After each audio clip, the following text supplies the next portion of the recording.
This is Nick Bull today on Cards Subject to Change. CZ and I, we're diving deep into Fall Brawl 97. We'll also touch on the things that caught our attention this past week. We are brought to you by the For Frequency's Sake Podcast Network. You can subscribe to the For Frequency's Sake on your favorite podcast platform for the newest episodes of Educated Ignorance, The Data Lab, Cards Subject to Change, and other great podcast content.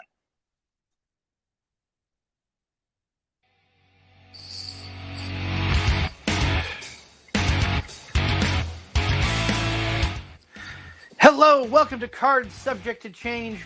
With me, as you just heard, my tag team partner, the Honorable Nick Bull. I am the Wizard CZ. Nick, how's it going today? Oh, it's going great. It's going great. I mean, anytime you can get on here and talk wrestling and you can celebrate your NFL team winning, it's a great thing. So it's a good day.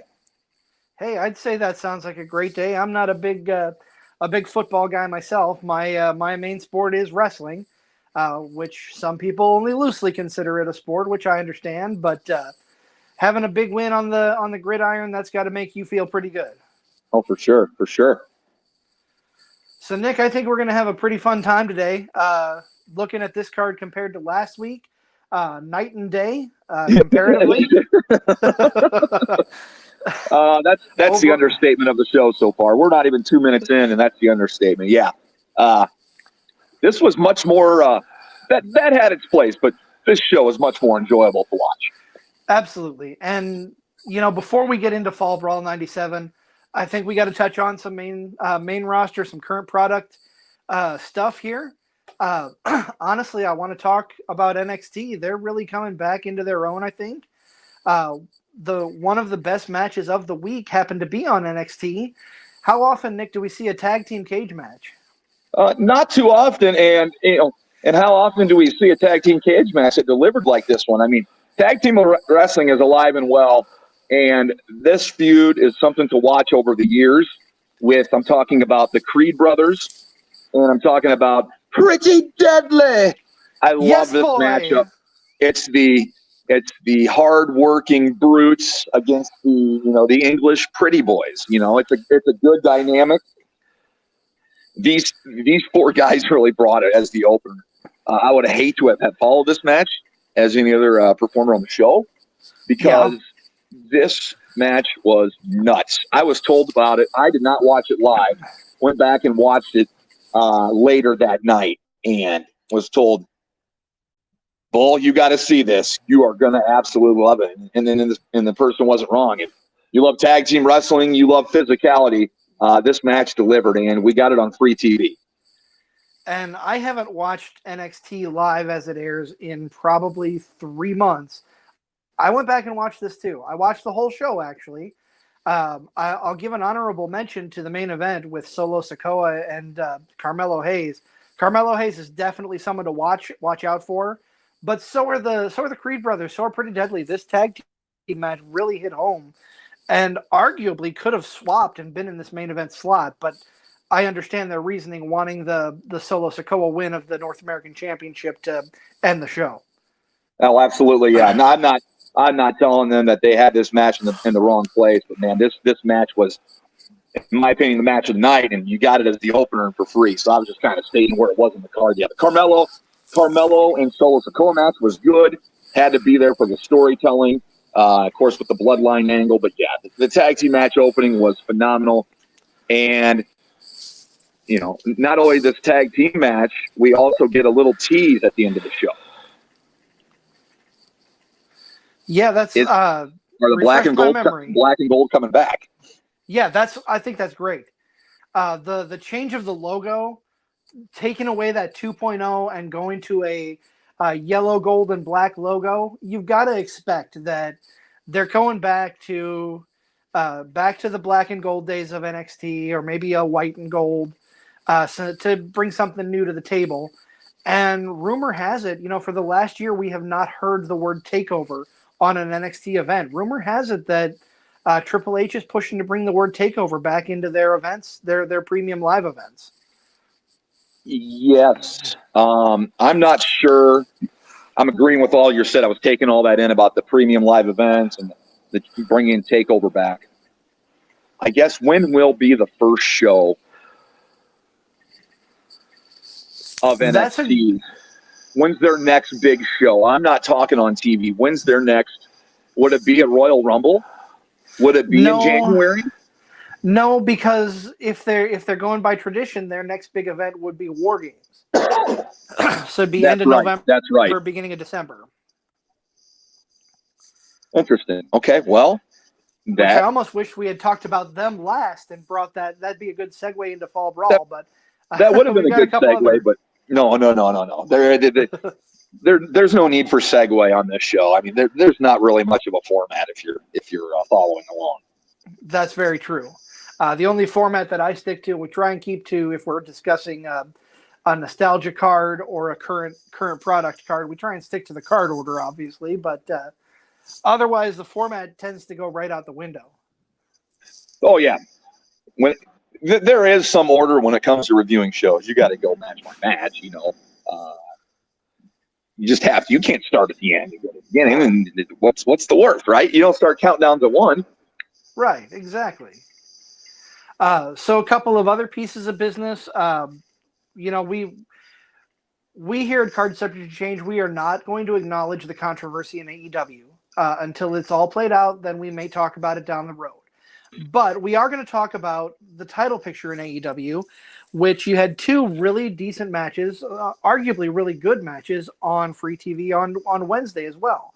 You had Sammy Guevara and Jon Moxley. You had Chris Jericho and Bryan Danielson for another go. Both of those matches were solid, and both of those are building the title picture, which later this week on Wednesday, we will find out who the new AEW champion is. What did you think of AEW this week, Nick? Well, I thought it was a real good show. I did not see it live, but I did watch it later that night. It was solid. I'm hearing they pulled a 1.8 rating, which would be their highest viewing ever. And I guess you consider that the go home to Grand Slam. Grand Slam is totally loaded. Rampage Grand Slam is totally loaded. I feel Tony and company are doing all they can to give back to the fans for this incident. We are getting rewarded with this bracket, and we're going to get rewarded with the championship. Yeah. Mox and Bryan. I mean, Mox and Danielson. This started back at Revolution this year. This is when we got Regal into AEW after his NXT release, and he came out and broke up these 2 fighting, shook hands, and kind of started the Blackpool Combat Club. So this is kind of, you know, where the story ends and begins again. Now, who's going to win? I have no idea. I could see arguments for both guys.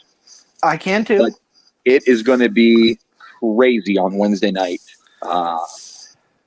Crowd will be nuts for sure, and that'll play a big part in the show.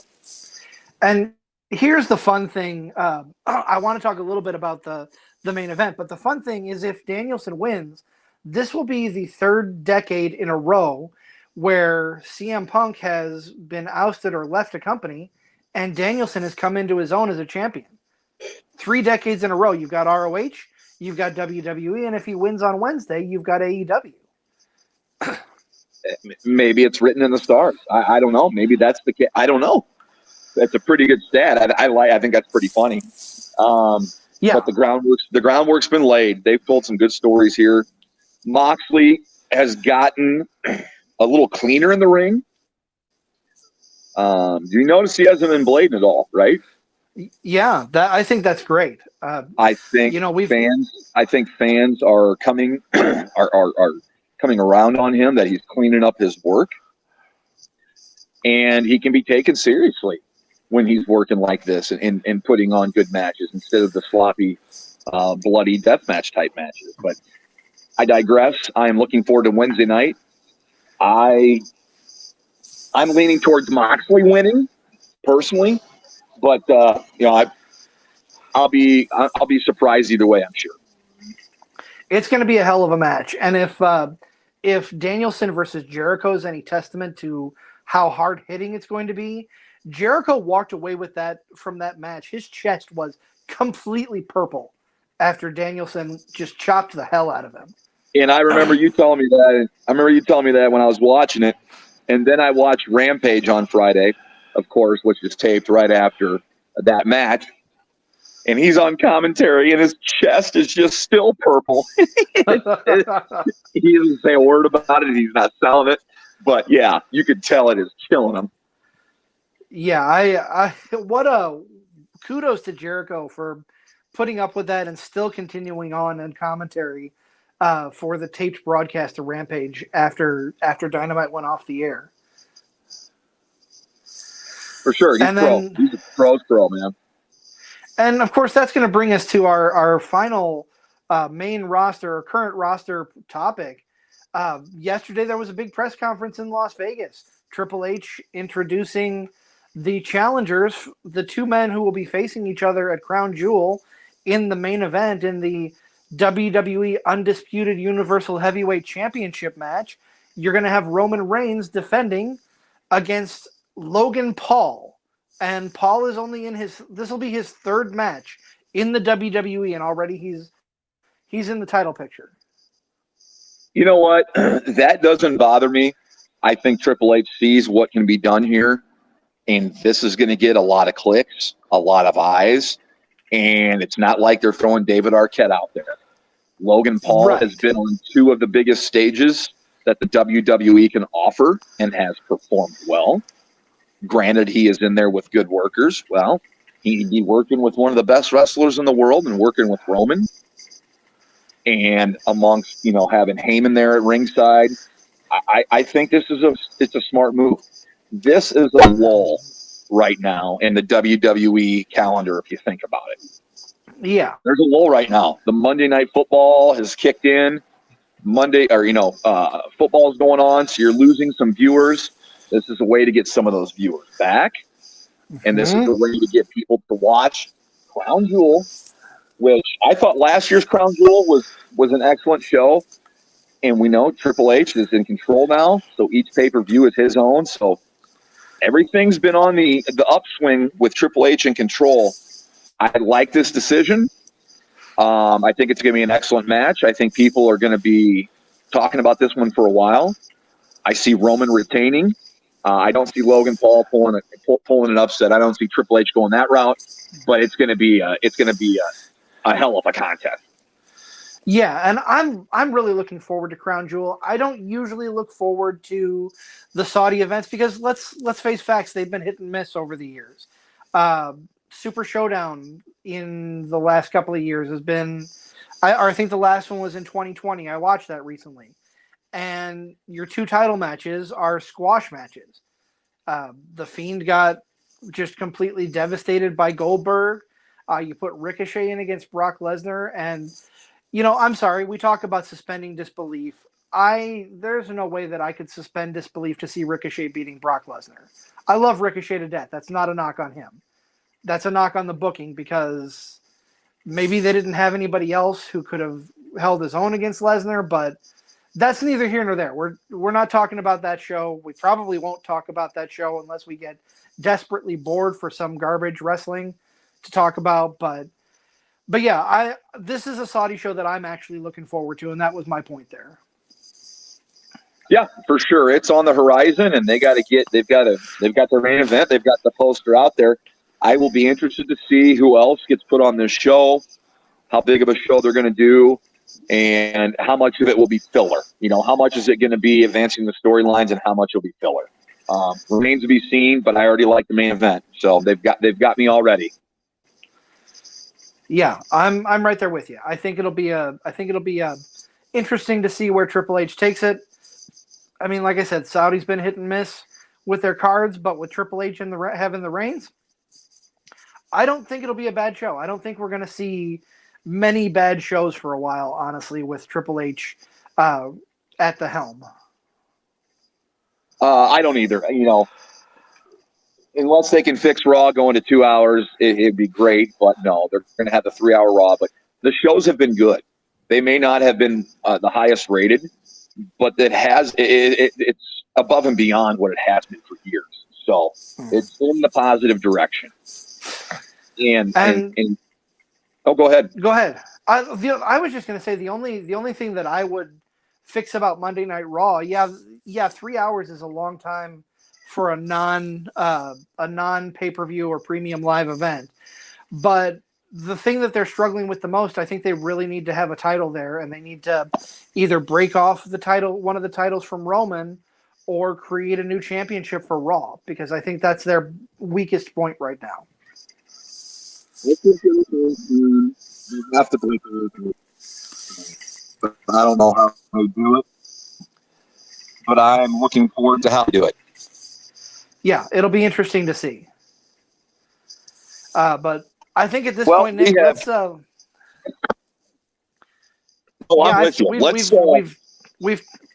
head in our time machine and go back 25 years.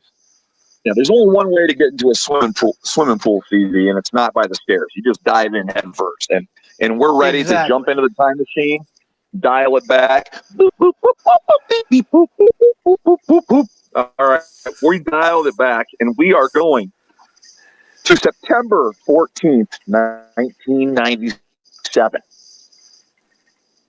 Winston-Salem, North Carolina, better off known as Horseman Country.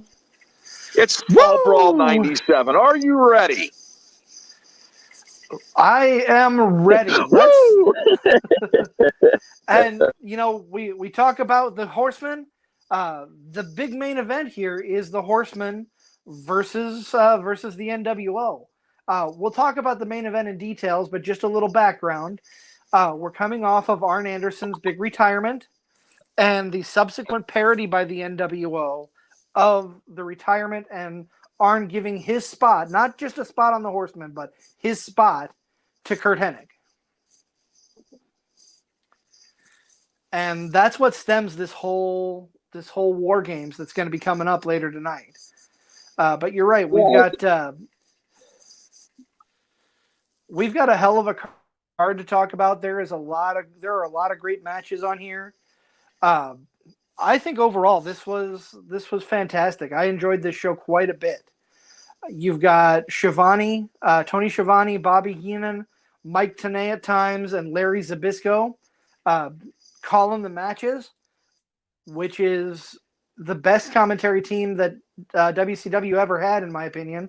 Thoughts on that, Nick? I was going to say they nailed it with the broadcasters, but you left off one guy. Mean Gene is backstage, so they got it absolutely perfect. You got Schiavone, Heenan, Tenay, Zbyszko, and Mean Gene. So there's no Bischoff screaming on there. So you got this is in the right in the trenches of the Monday Night Wars, and this is a stellar card. It's a really good show, and they brought out the best for it. And they start off hot. You've got the Cruiserweight Championship. They tend to start off with the Cruiserweights because their matches are just so outstanding. You've got Jericho and Eddie Guerrero. Chris Jericho taking on Eddie Guerrero for the title. I think this was a great match. Eddie Guerrero comes out, and I don't know if you noticed this, Nick, but they kind of messed up a little bit, and they keyed him as Harlem Heat. So as Eddie's walking to the ring, you see Harlem Heat appear briefly underneath him. Which I thought was hilarious. I did catch that.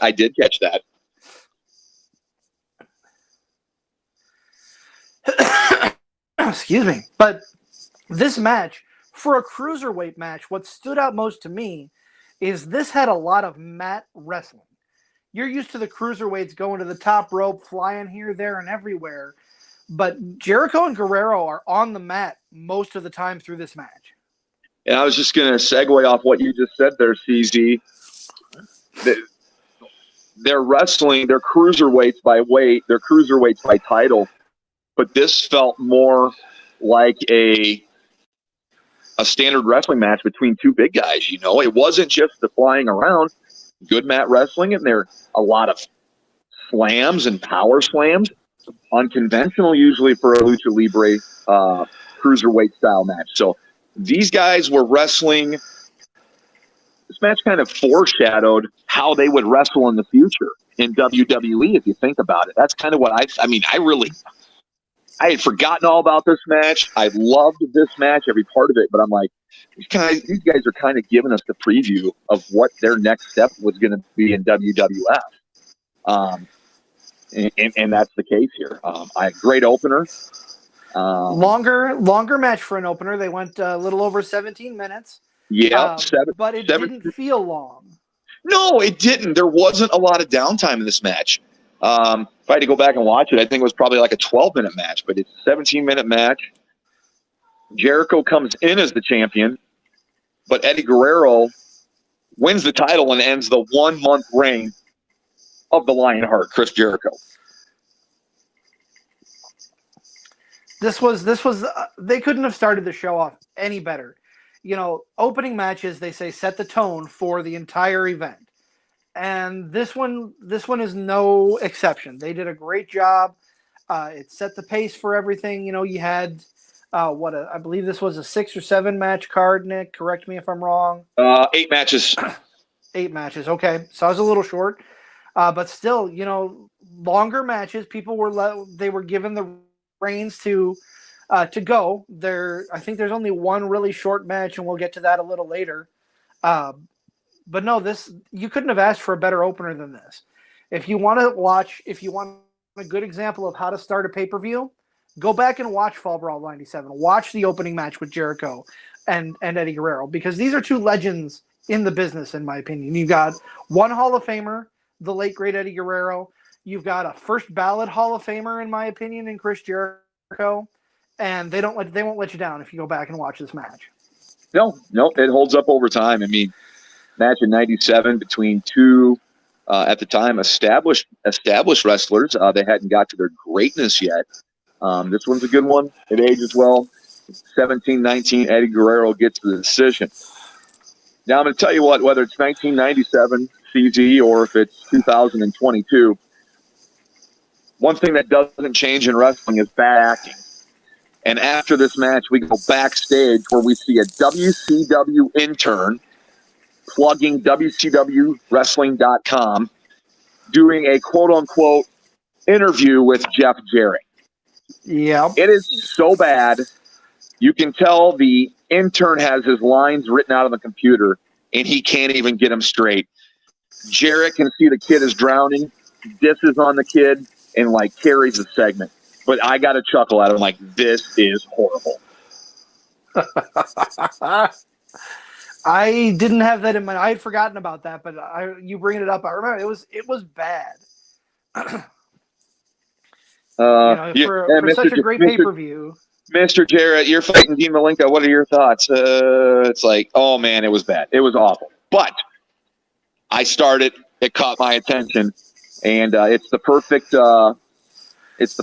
segue into our second contest, which features Harlem Heat, Booker T, and Stevie Ray with Miss Jacqueline.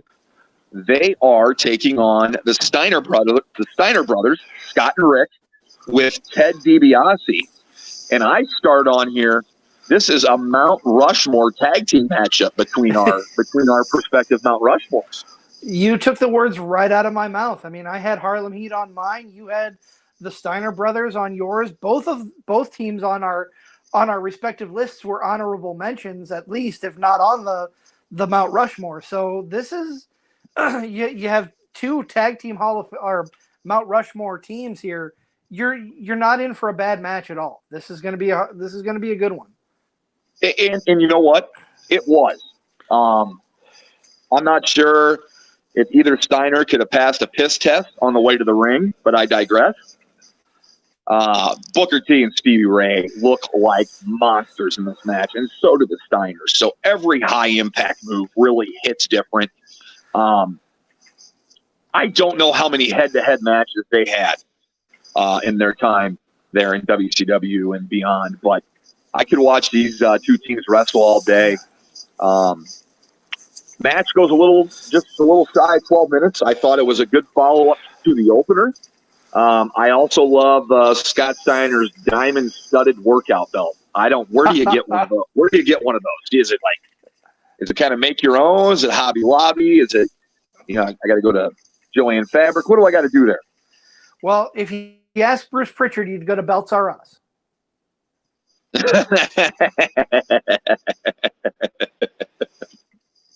What did you think about this match? I know it was right in your wheelhouse. I agree. This was a great follow up to the opener.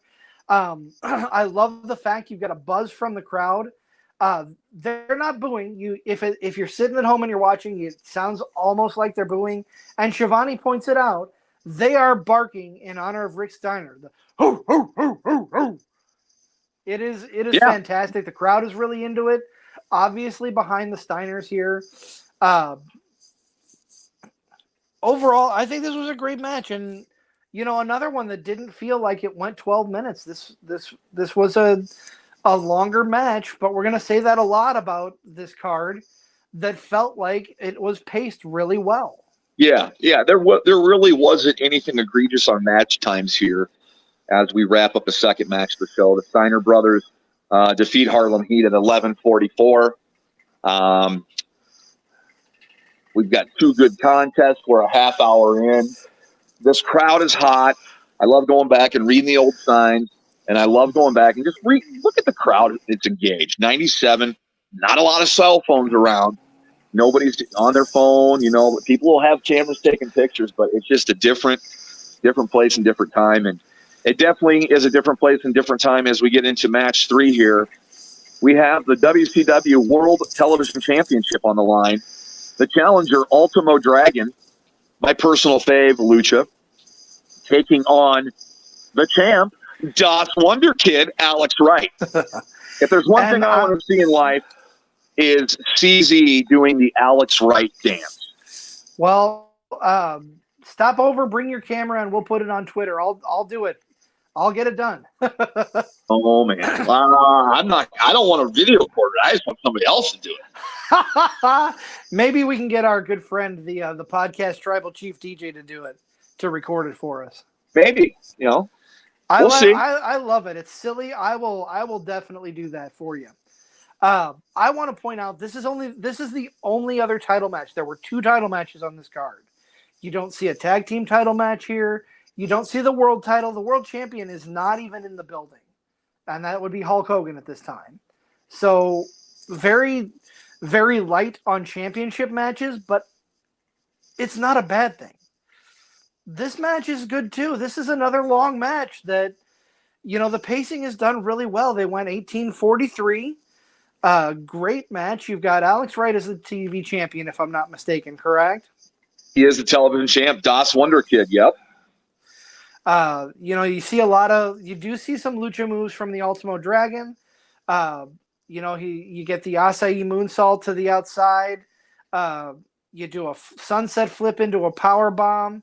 The Dragon gets a near fall on, but for the most part, Alex Wright is doing a great job of keeping him grounded. You're not seeing a lot of high flying, but when the Dragon does, the big thing, and the commentators point this out, it seems like Alex Wright has a counter for it almost every time. Alex Wright really worked well battling the cruiserweight type of wrestlers because he was bigger than those guys. So the impact moves really paid dividends, I thought. Like, he's decidedly bigger and taller than Ultimo Dragon. And I think that, styles create fights. You hear that a lot. And even though we're talking about Alex Wright probably more than most people would in September of 2022, this is a decent match. I mean, it's a decent pay-per-view. Hey, look, the world champ's not there, and there's only 2 title matches on the card.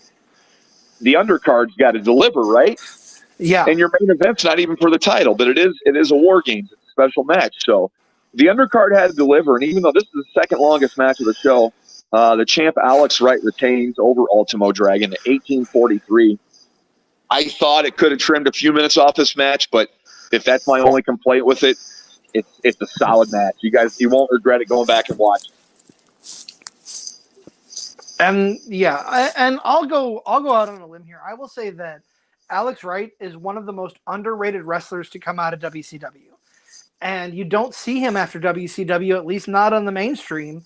But I think he had a lot of skill, a lot of talent, and was very underrated for his time on the mainstream of wrestling. Could always be over as a heel. He had the look. He had the accent, right? Had the body. Had the moves. He had the dance. I mean, he was over. I just don't know what happened. And regardless, this is a championship title defense for Alex Wright as he beats Ultimo Dragon. We go now. Oh, go ahead. Go ahead. I think you and I were on the same page here. From this match, we go backstage with Mean Gene. You see the NWO storm past him, and this is the underlying story for the whole night here. When Gene catches up with the NWO after they pass by a second time, we see Curt Hennig, one of the 4 men to be in War Games tonight, part of the Horsemen, lying on the ground like the NWO attacked him and practically took him out.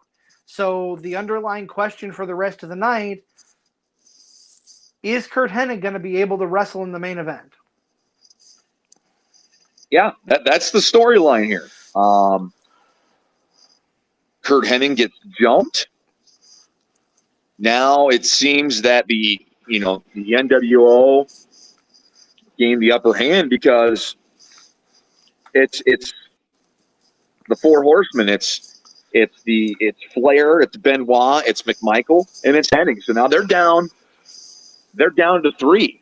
Arn Anderson can't fill that spot. So there's a little story to tell here. There's a little bit of turmoil as the 4-on-4 War Games match is now suddenly down to 4-on-3. Yeah, so a lot of controversy, big question mark on how the Horsemen are going to fare against the NWO. And, I mean, we'll talk a little bit about this later, but this is not the top name NWO, but still, you're down a man. Anytime you have that kind of disadvantage, you're going to be looked at as the underdog. You're going to be asking the question, can they survive? Can they make this work? And they do. We find out later they do, but the seeds have been planted, and that promo is cut, or that backstage altercation is cut. There's turmoil. The announcers, what are we going to do? And we are on our 4th match of the night, and we have JEFF, JARRETT, Jeff Jarrett with the lovely Deborah McMichael. Jeff has stolen her away from Steve Mongo McMichael. They are taking on the Iceman, the man of 1,000 holds, Dean Malenko. And I want to point out a couple things here. So this match, first and foremost, the winner goes on to face Mongo at the next event for the U.S. title. But the big thing I want to point out, 1997, Dean Malenko, a lot of focus. We just had the PWI 500 come out this last week. Dean Malenko is number 1 on the PWI 500 in 1997. So this is really his year, and you can tell in this match alone, let alone any other match he's had throughout 97. Yeah, this was my favorite match on the card. I really like work. I like watching Jarrett work. He's a good worker. Growing up watching Nitro, I always loved watching Dean Malenko. I love the Texas Cloverleaf. That'd be my finisher, my submission finisher, if I ever happened to be a wrestler, which I think those days have passed. But yeah, this is Dean Malenko, was the number 1 wrestler in 97. Think about that. And it's nothing to scoff or laugh at. This guy is pound for pound the best wrestler in the world, maybe at that point.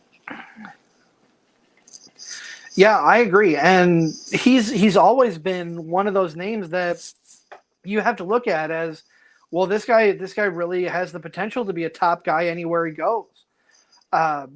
His time in WWE was, I think, very short-lived. I thought he could have done a lot more, but he did go on to do a lot more backstage. And that was a testament to how good of a wrestler and how good of a teacher he is, I think. So a lot can be said about Dean Malenko and how just overall great he is as a competitor and as an overall wrestling personality, in my opinion. For sure. Kids, go back and watch this match. Good mat-based wrestling counters. Jarrett does lock in the figure 4 on Malenko. Gets him to tap just under 15 minutes at 14:53. So we're halfway through the card if you're looking at match-wise. And I had a note here. What do you think about how they do the double ring for the Fall Brawl and the seeding? I think they do it about as good as they can. They rotate the matches, and I think that's good. I think it's awesome. I love seeing the 2-ring thing out there. I agree. I think the setup is really well done. When we get to the main event, I love the War Games cage. I want to take some time after we discuss the main event and do a kind of comparison, just a brief one, something we can expand on later between WCW's War Game cage and WWE's. But this whole setup is great. You can also compare it to another event with multiple rings in WCW, their World War III event, where they had 3 rings. Correct. But overall the setup was fantastic. You alternate between the rings. I thought that was great. It adds a new dynamic that you don't see every day. No. Nick, I think we need to take a time out here and pay dues to some of our sponsors real quick, though, before we go on. So I'm going to hand things over to our friend Joe the Show Winkle of the Educated Ignorance Podcast. Take it away, Mr. Winkle. Make sure you tune into Four Frequency Sake on Facebook, Twitter, YouTube, and Twitch each Sunday during the football season from 10 a.m. to 11:30 a.m. The boys from Four Fantasy Sake will be bringing the 5 fantasy football takes, updating you on the league's rankings and injuries, and get ready for your fantasy football matchups. Each week, the show is interactive, so be sure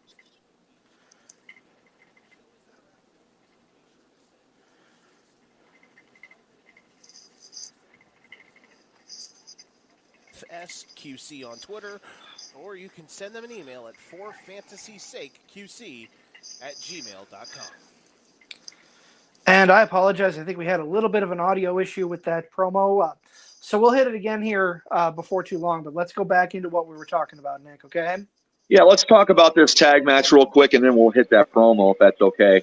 We have a Haas tag team match. We have the Faces of Fear, Meng and Barbarian versus Wrath and Mortis.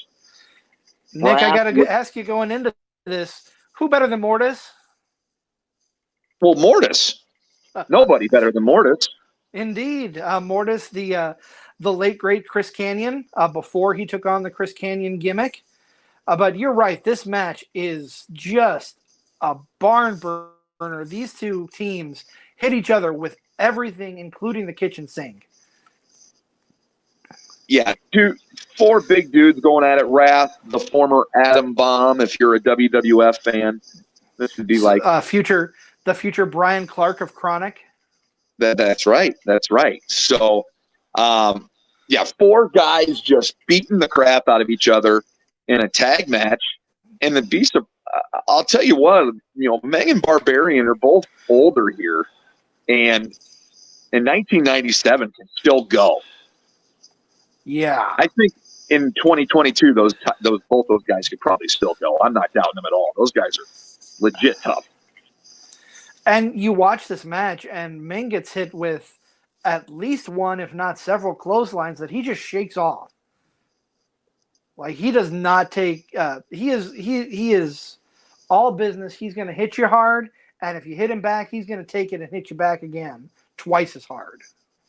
Again, a match that was like the perfect length. It was a good tag match between two teams of guys just banging on each other. Weren't a lot of high-risk, high-flying moves.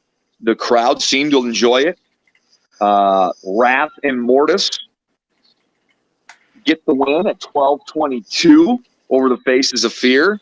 I completely forgot about this match when going back and reviewing this show, the card. I'm like, I thought for sure the Faces of Fear won this match, but I completely forgot about Wrath and Mortis winning this match. I guess that's one of the good things of going back and watching these shows again. Yeah, even if it's a 25-year-old show, sometimes you can still be surprised. Oh, I try to be surprised as much as possible. I've seen parts of this show before, but I guess I forgot that match. And now that we got through that match, that tag match, do you want to pay the bills again? Yeah, let's try that one more time. And again, I apologize here. Not sure why the volume was turned down, but Mr. Joey Winky, go ahead and take it away for us. Make sure you tune into For Frequency's Sake on Facebook, Twitter, YouTube, and Twitch each Sunday during the football season from 10 a.m. to 11:30 a.m. The boys from For Fantasy's Sake will be bringing the fire fantasy football takes, updating you on the week's rankings and injuries, and getting you ready for your fantasy football matchups each and every week. The show is interactive, so be sure to send your questions.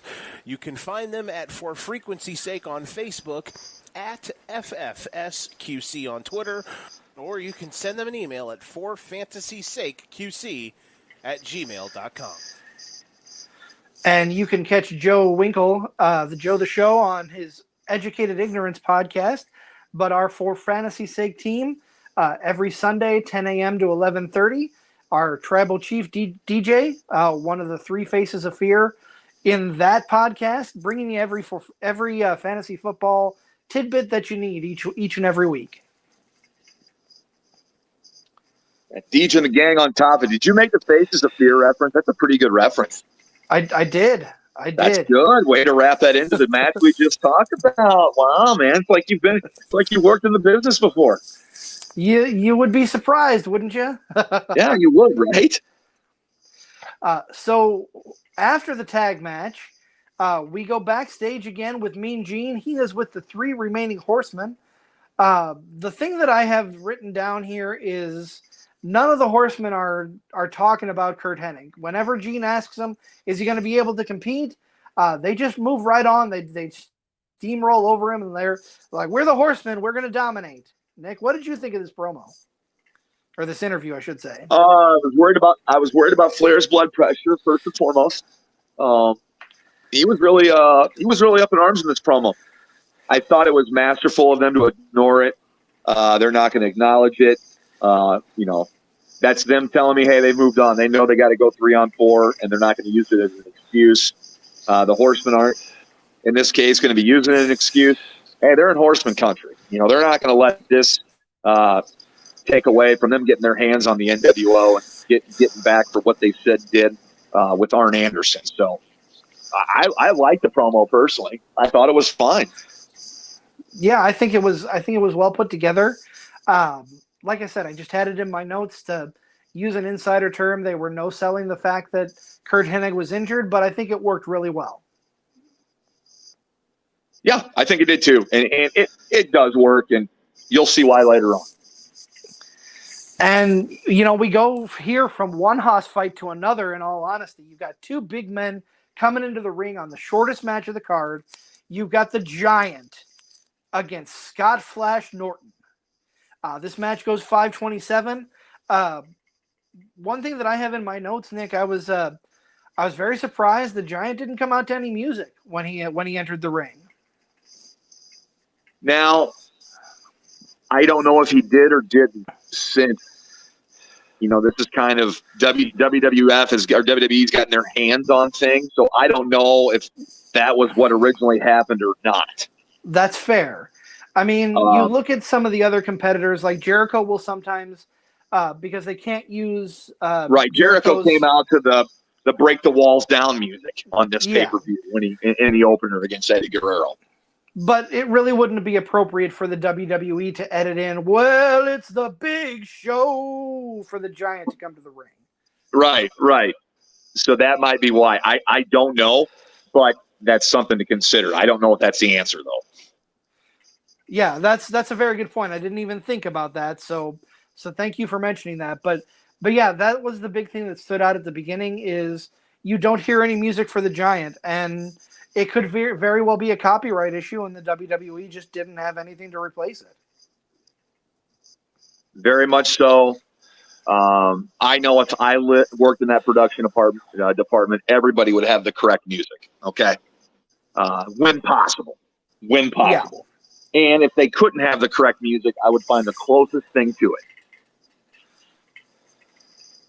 No, and I think that's fair. I think that's how it should be. I mean, obviously, copyright. You can't have Hulk Hogan coming out to Voodoo Child. that's going to be an expensive copyright to put on a network where anybody can watch any show anytime. But they should have made an effort to, if not get the copyright for the music for the wrestlers of WCW, at least put a placeholder in when they could. Right. This match, though, let's talk about the match. This was, I was impressed with Scott Norton in this match because at one point you see him pick up the 450-pound giant and drop him to the mat. That was he hits the stun gun on the rope. He picks him up for a slam. Norton is a powerhouse here. Yeah, Norton is a powerhouse. And the joke is, hey, that'd be bigger in Japan. Well, he was huge in Japan. Scott Norton was beloved over there. Gets a good match here. This is late in Scott Norton's career, later. Both these guys took some good spots in this match. I know there's a clothesline over the top rope to the outside. Yeah. And there was a good tumble there. Perfect length for this match. This did not need to be any longer. Perfect to have two guys go out there and beat the crap out of each other for nearly 5.5 minutes. I thought it was a great match, and it was good. It was putting it in this spot for a reason, and it's to segue between the tag match and the next tag match. If you throw a singles match in there, it just makes sense. And I thought it was a good big guy match for sure. And then we just jump right into the next match here. You've got the master of the Diamond Cutter, Diamond Dallas Page, teaming with Lex Luger, going against Scott Hall and the Macho Man. Both repping the NWO. Hey, yo. Is it time for another survey? It is time for another survey. This match could have been DDP and Scott Hall versus Luger and Savage. Doesn't it seem like these four guys are always involved in tag matches with each other or different partners? A lot of times, yeah. So, okay, I'm watching the guys come out, and I'm like, okay, so they're working face this time. I was entertained by it. It wasn't a crap match. It's a no DQ match. But, it could have been DDP and Savage. You could have said DDP and Savage and Luger and Hall, and I would have believed you. It just seems like these four guys are always interchangeable. I agree. I think they are, and it's a testament to how great of workers they are too. Oh, for sure. I'm not ripping it. It's a good match. It's a good match. I'm not dissing on it one bit. Refresh my memory, Nick. When was the big feud between Savage and DDP? Was it 97? Yeah, I think this is the midst of it. Okay, because I know this is after. I want to put a pin on this because sometime next year, I want us to go back and talk about the only pay-per-view that has ever come to the Moline, Illinois, and that is the Great American Bash of this year of 97. I think that is worth talking about at some point because it's got some local flair for you and I. Oh, for I don't know if you were at that show. No, I didn't make it to that show, but I had several friends who were. I was in the nosebleeds for that show. That was fun, and that was for those of you listening, and to give you just a little teaser, the main event was Savage versus DDP in a Moline street fight. Oh man, those Moline street fights are the dreaded ones. They're the worst ones. They are. I mean, the people of Moline even get involved in those, and there's frying pans and baking sheets and stop signs and blood. It's crazy.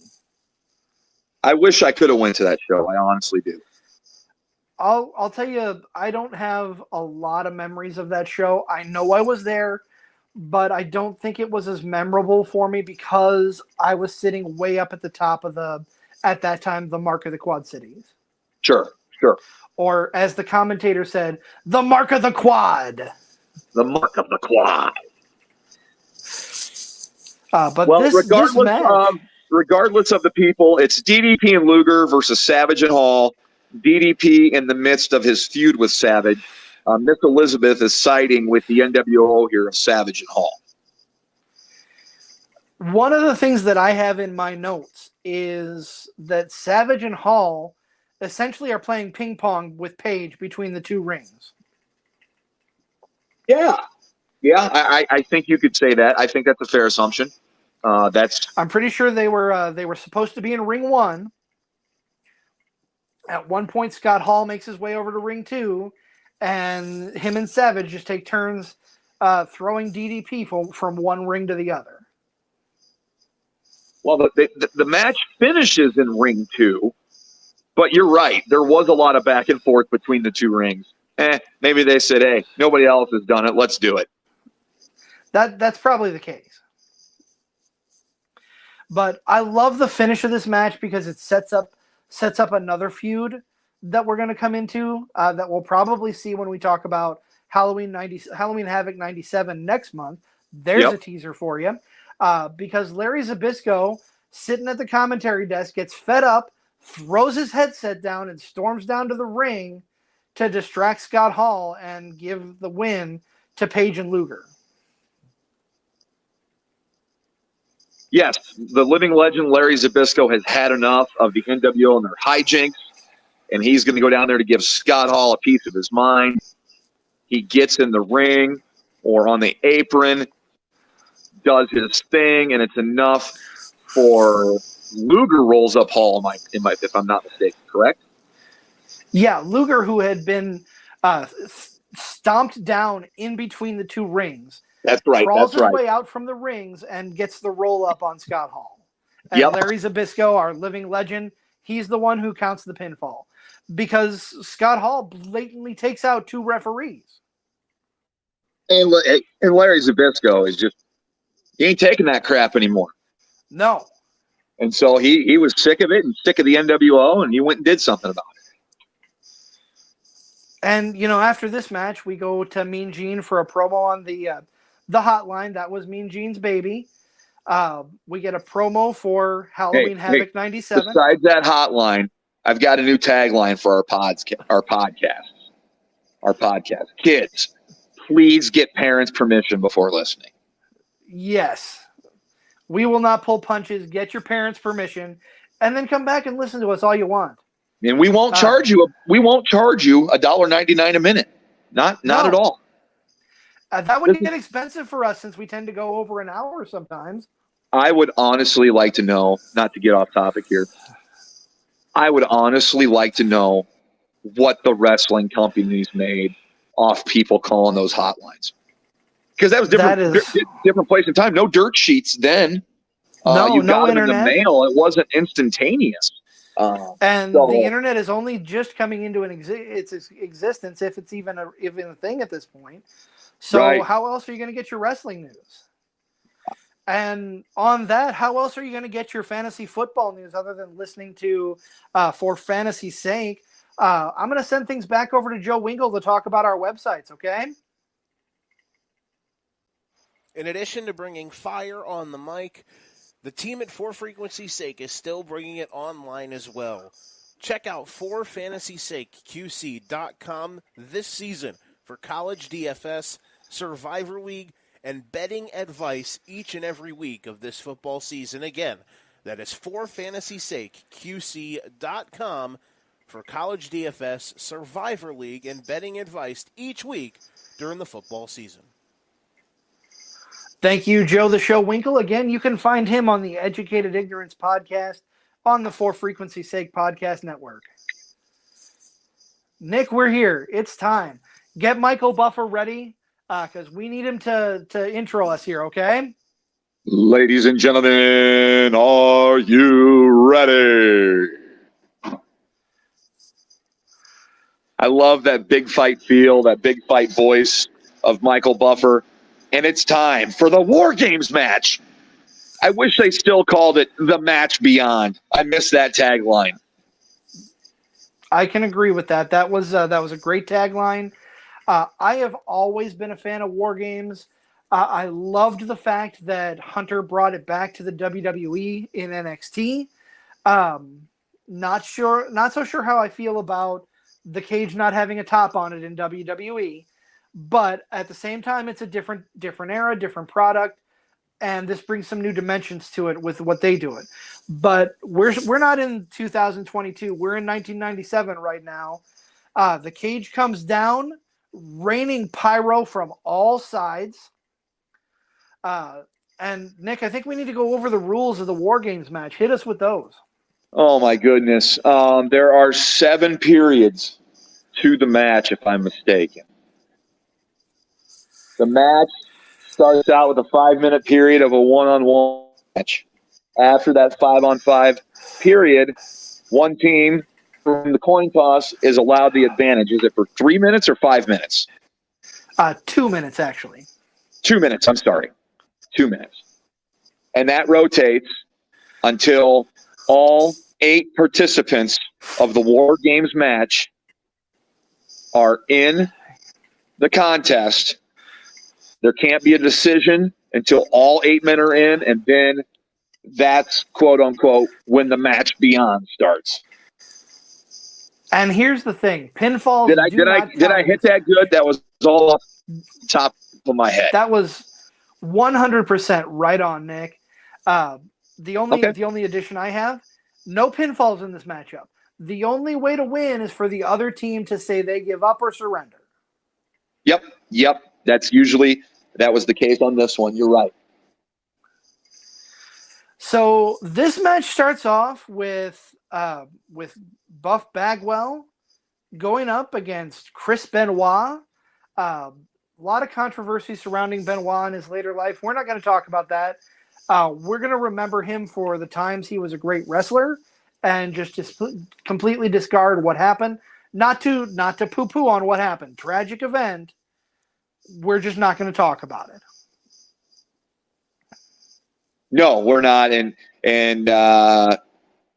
he's a terrific worker at this point in the game in 97. He and Buff Bagwell start off the 5-minute period.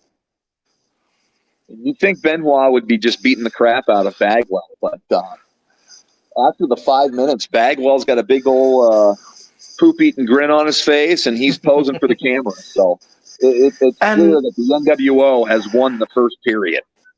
And I think before we get any further, we need to go over who's on the teams here.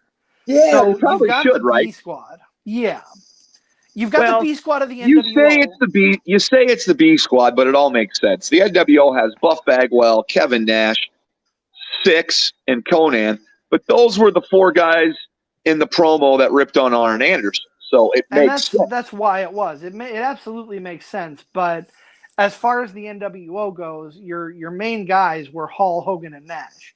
So for all intents and purposes, this is the B squad, but there's a really good reason why. It all makes sense because the parody promo when Arn Anderson gave up his spot to Kurt Hennig, this was the 4 NWO members who made fun of that moment, and that just pissed everybody in the Horsemen off. And didn't Kevin Nash say he'd give up his liver spots? Liver spots, dog spot. There were a handful of other different spots. Well, the NWO was Buff Bagwell, Kevin Nash, Six, and Conan. The Four Horsemen, this installment, Chris Benoit, Steve McMichael, Ric Flair, and then the spot that was given by Arn Anderson, his spot to Kurt Hennig, and Hennig was jumped halfway through the show backstage. So you've still got the question of whether Hennig is going to be able to make it out for the match as we go into this, but the Horsemen are going to charge on like nothing happened because that's who they are. The Horsemen are just gonna do their thing and run wild on whoever they can. After that first 5-minute period, the coin flip goes to the NWO. New World Order. Now, I want to point out that during the match, the fans are hot, but they're not hot for anyone in the match. The chants you hear are, "We want Sting." Now, this is during the Crow period of Sting when he's not talking and is just hanging up in the rafters. So Hulk Hogan and Sting both noticeable by their absence on this pay-per-view. Want to point that out. That's right. This is when Sting is not sure if he's going to help out, or he's kind of turned his back on WCW because they kind of turned his back on him in a sense, storyline-wise. So yeah, this stems back to It stems mean, back to the previous year's War Games when you had the fake sting on the NWO. That's right. That's right. I don't want to get off this match by any means, but for not having your world champion, Hulk Hogan, for not having your biggest face Sting, and for not having the best incarnation of the NWO together, this is still a pretty darn good pay-per-view for WCW. It's a pretty darn good pay-per-view, and it's a WCW pay-per-view that was good. So, yeah, this is. And I say the B team of the NWO. That is in jest. Everyone in this match is a solid worker and does a great job in this match. And you know what? You want to say that this isn't the best incarnation of the Four Horsemen by any means, but at the same time, it's still the Four Horsemen. Maybe not the best by name, but at the time, it worked great with the NWO, and we have the NWO winning the coin toss. So Conan is in for the 2-on-1 advantage on Benoit. And credit to Benoit, he holds his own in those 5 minutes. And after that 5 minutes, Mongo McMichael comes in. And it's hard seeing Mongo like this, the big guy you remember with the long ponytail. And I believe Lou Gehrig's disease has really taken its toll on Mongo today. And he doesn't look – he's nearly unrecognizable now. I just feel bad when watching that. But he was a hoss for sure. And he is – hey, you also didn't have the U.S. heavyweight champion defending their belt on the show. Which that is Mongo, correct? That's Mongo. So 2 championship matches, no Hogan, no Sting. As you're calling it, the B team of the NWO. It's not even the best Four Horsemen incarnation, but it is in Horseman country. So it's going to work, right? Right.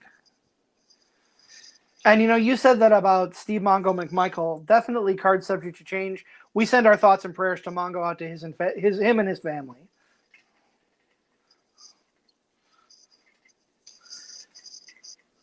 But yes, let's remember Mongo here in a good light. Mongo is still with us. In the match, he is laying waste to Conan. And what I mean by laying waste, I don't think Conan's gotten up off the mat in the last, for 2.5 minute period as Mongo just lays waste to him. Absolutely. Just Mongo, this is just this big powerhouse who lays waste to pretty much anyone he gets in the ring with. A lot of people were hesitant on Mongo. I thought he really held his own during his time in the ring. You see a lot of people that step off the football field and come into the wrestling ring that make it really big. You see some people that fall flat. And then you've got Mongo, who's just kind of in between. He doesn't make it to that next level where he's in the main event, but he definitely holds his own stepping off of the football field, coming into the wrestling world. It's a good point you make there, CZ, and I want to add to that. He was also with people who were smart and knew how to work, talking about the Horsemen. So he was always – I'm not saying he did a great job on his own. He transitioned real well, but he was always with the Horsemen, never really put in a position to fail, and that was smart on WCW's part, bringing in a football player to do that. And Mongo, he'll be remembered always as a Four Horseman. He's the only Four Horsemen in history to win a Super Bowl as well. Think about that. And didn't he spend his entire wrestling career with the Horsemen? I believe he did. Who else can say that? Flair? Other than Flair. That's Other than Flair. Arn Anderson? To an extent, if you consider his in-ring career, absolutely Arn Anderson. So 3 people out of how many different Horsemen did we go through? Yeah. How many people were Horsemen their whole career? That's a great trivia question. So after the next 2-minute period, when the NWO has their 3-on-2 advantage, 6 comes in. They're saving the big dog. They're saving Kevin Nash for last. They're saving Ric Flair for seemingly last at this point. But 6 comes in. And then at this point, when 6 comes in the ring, right around this time, you have Mr. Perfect, Kurt Hennig, Coming down to ringside, he's got his arm in a sling. Him and Flair have a little conversation. Flair checks over the sling, but it looks like Curt Hennig is going to be good to go, sling or not. He's going to enter the ring here later on. Hennig shows up. He's a gamer. He was getting taken care of. I think maybe the Horsemen had banked on him not being there, but happy to see him, or at least Flair was happy to see him. I'm sure Mongo and Benoit were too, being inside getting punished. But we are down. We're 3-on-3 mode here. Big Sex is over there. Big sexy Kevin Nash waiting to come in and clean house. Smart move by the NWO, having Nash back, clean up, come in last. Big guy with the most rest. I like it. And then you have Hennig out there waiting after Nash goes in. So yeah, Hennig has 2 minutes to watch the Horsemen at a disadvantage, and really builds the storyline. If is Hennig going to be able to get in there and wrestle as he was jumped earlier? His arm's in a sling. Could be a broken arm. Could be a broken collarbone. Nobody knows. And that 2-minute period ends. Hennig comes in. He rips off the sling that his arm is in, and he's got he's got 2 pairs of handcuffs. He's good to go. His arm is good. He's ready to rumble. But that's when the turn happens, ladies and gentlemen. One of my favorite turns of all time in any wrestling organization. Curt Hennig takes the handcuffs and he lays waste to the Horsemen. Oh, how could he do this? How could he do this? In Horseman country, he's going to do this. And Tony Schiavone is there to lament with us all. Oh, I love it. I absolutely love this. I put handcuffs in wrestling never get old. No. So Hennig takes the cuffs. The NWO takes the cuffs. They tie up Benoit on one side. They tie up Mongo on the other. And they just begin to beat the holy crap out of every single Horseman. 5-on-3. Curt Hennig now part of the NWO. And probably the worst part for anyone in Horseman country, Hennig takes Flair, pulls him in between the door and the post of the cage, and Kevin Nash says, "If you guys don't surrender, we're gonna cave his head in." So Mongo says, "This has got to stop. We surrender." And what does Hennig do? Smashes Flair's head in anyway. Absolutely. Yeah, you got to seal the full turn, and Hennig did it. We stopped, but I'm still going to smash his head in. Yeah, the Hennig turn is something beautiful to watch unfold, especially when he gets in there with the handcuffs. The handcuffs are hidden in the sling. That's the moment right there, and that's when it sets in. Hey, the Horsemen aren't winning. They're not winning in their hometown.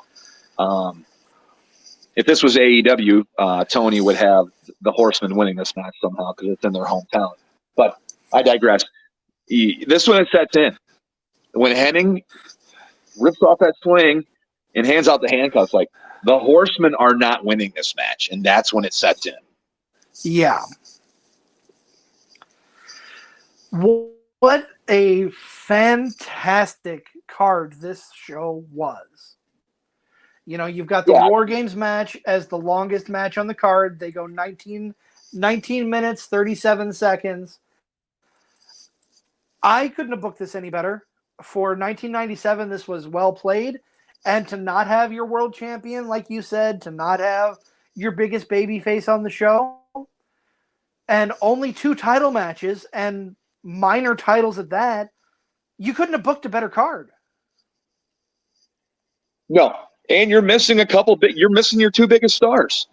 So with that all being said, we did Slamboree 2000 last time, knowing it was going to get stinky and messy, but getting Fall Brawl 97 back was such a treat, and it was fun to watch these matches. A really good card. I know WCW gets buried in the ashes of time, but Fall Brawl 97, they had it going on, and I absolutely love the show. I know War Games match and War Games are your thing, and when you piped up with Fall Brawl 97, I knew exactly why, and it's definitely a fun show to review. What do you think of the current incarnation of War Games? Because we have 2 when you think about it. You've got the NXT War Games, But you've also got AEW doing their Blood and Guts, which is essentially War Games with a different name. I like the Blood and Guts version better because it's the 2 rings with the bigger cage. They could make the cage lower, but then you ruin the spot of possibly going up top. So I think the Blood and Guts version is better, although the open top cage doesn't bother me. I completely agree with both of those statements. The Blood and Guts is more traditional War Games. You have the closed off cage. You've got a lot of spots that can happen, but having the open top adds a lot of possibilities for what modern wrestlers do. I mean, you got to look at how many War Games was Adam Cole in the Undisputed Era in, and Cole would just take those horrendous dives off the top of the cage. Right. And I mean, I guess I'd have to go back and watch every War Games match. But now in these type of matches, we as fans, not just me and you, but not me and you, but we as wrestling fans are so spoiled and expect the big spot, right? Yeah. When in actuality, a couple times where it's there and the big spot doesn't happen, it's okay. So, if I had my druthers, I would go with the Blood and Guts setup over the NXT War Games setup. No, and I can agree with that. I like them both for what they are, but you've got a lot of tradition in the Blood and Guts because it feels more like what War Games should be and was back in its heyday in the WCW. Yeah, it does have that feel. It really does. And the cage is supposed to be kind of flimsy. It's supposed to have some give to it, Yeah. I guess Blood and Guts is kind of morphed into, it's got its take on Hell in the Cell too. So I would side with the Blood and Guts, but you can't tear apart the old War Games matches, man. Those were the backbone of that company and the NWA for years. For sure. And I'm glad we got to talk about one. I'm anxious to go back in time and talk about others. There were some other great War Games matches, but that's for a later date and time. Nick, let's talk about what's coming up here in the next few weeks. I know we made the big announcement next week. We're talking to Merrick Brave. I'm excited. I think that's going to be a great sit down. That happens on the 26th of September. We will be recording with Merrick. That should post to you to your podcast listening platforms on the 27th. But here's the other big announcement. We are breaking format 2 weeks in a row. Nick, who are we talking to the next week in the beginning of October? Well, the beginning of October, we will be sitting down and speaking with the wrestler known to many in the area as Crotch.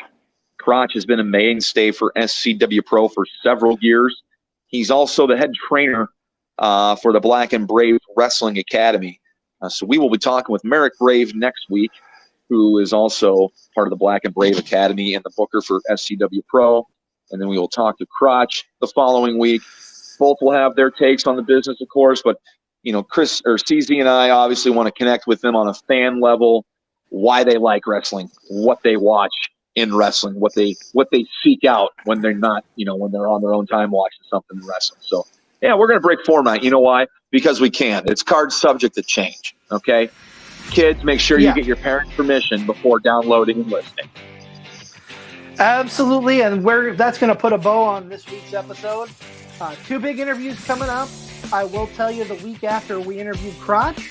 And WWE has their big Extreme Rules Premium Live event.